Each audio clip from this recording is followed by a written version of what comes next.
All right, guys, it's Dr. McGrath. I'm back, still talking about energy. All right, so this is just like the graph that we had before with the guy and the diving board. I've just taken away the little water and the rungs for the diving board, but it looks the same. So we have a guy up here and a guy down here. And if you remember from the last video, we said this guy is less stable, this guy is more stable. This guy has less potential energy, less energy available, more potential energy, more energy available to do work. This guy has less potential energy, less energy available to do work, right?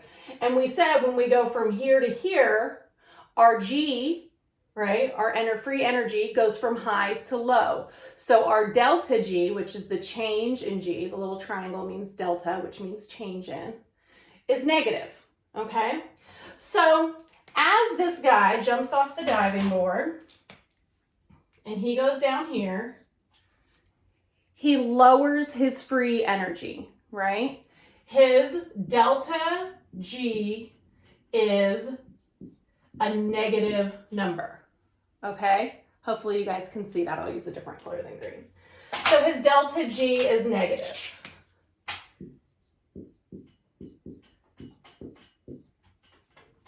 Yes, you can see that better. So he goes from high to a low G. Okay, so what's happening in this is called an exergonic reaction. So energy is exiting the system, okay? This is an exergonic reaction. This exergonic reaction with a negative delta G, we don't have to put any energy in for this reaction to take place. It will just take place. However, the opposite of that is what I have over here. So we have a guy down here and he needs to come up here, okay? So if we have a guy down here and he needs to come up here, we're going from a low G to a higher G. That means our delta G is a positive number. We're going from low to high. So our delta G is a positive number. So we have to put energy into this system, okay? So this is an endergonic reaction. The other one was exergonic, where energy exited. This is endergonic. Energy is entering.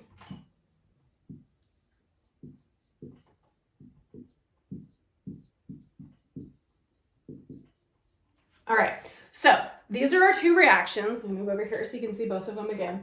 We have an exergonic reaction. That's when we go from a high to a low G. So our G is going down, so it is negative.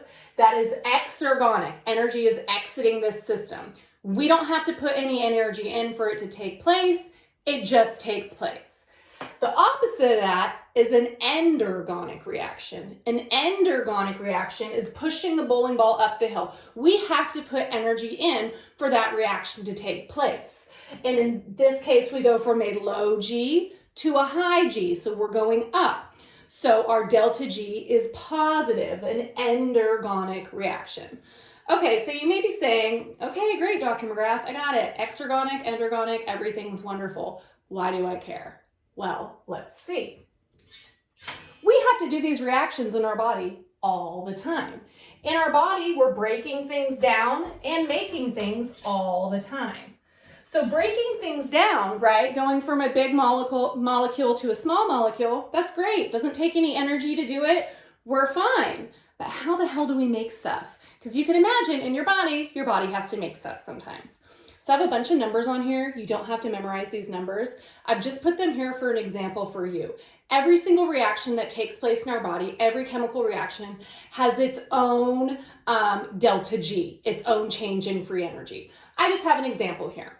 So what we have is glutamic acid and ammonia. When those combine together, you get glutamine. Glutamine is an amino acid that you need to make certain proteins. So we can just agree right here that at some point in your life, your body has need to synthesize glutamine. To do that, the delta G of that reaction is positive 3.4 kilocalories per mole. Kilocalories per mole is just how we measure it. Don't worry about that. But it costs us 3.4. So where does that energy come from? Where do we get that? Well, we couple, then so this is an endergonic reaction, right? We have to, energy has to enter. We're pushing the bowling ball up the hill. We couple this with an exergonic reaction, and we use the energy that exits that reaction to run this one. All right, so we know the energy molecule inside our cells is ATP, right? So what happens is we take glutamic acid plus ATP, and what happens is we get a phosphorylated intermediate here. This glutamic acid has a phosphate on it, and then we have our ADP. It lost one of its phosphates. Then the ammonia comes in, the phosphate leaves, we end up with this glutamine, an ADP, a phosphate, because if these were together, that would be ATP, but we use the energy from hydrolyzing, breaking that bond. And we have our ADP, our phosphate, and our glutamine. So if we want to zoom in on exactly what happens here, remember the glutamine plus the ammonia, that's going to cost to make, the glutamic acid plus the ammonia is going to cost us 3.4 kilocals to make glutamine. But the hydrolysis of ATP, when we break off that third phosphate, ATP turning into ADP and an inorganic phosphate, that's going to give us a negative 7.3 kilocals, all right? So if we, it costs us 3.4 kilocals to make glutamine, but we get 7.3 from hydrolyzing an ATP, the net delta G of these two reactions together is negative 3.9. So that's how we get this reaction to actually happen in our body. Of course, if this was a reaction that was 20 kilocals per mole, we would have to hydrolyze 3 ATPs to have enough energy to run that reaction. I've just done a simplified version here. Again, every reaction will have its own delta G, and that's not something that you have to memorize. What you do have to remember is, okay, this is the whole reason we're making ATP. We're making ATP because to hydrolyze ATP, to break off that third phosphate, we get 7.3, negative 7.3 delta G. And that will allow us to run a bunch of other reactions in the body. So hopefully you understood. Let me know if you guys have any questions.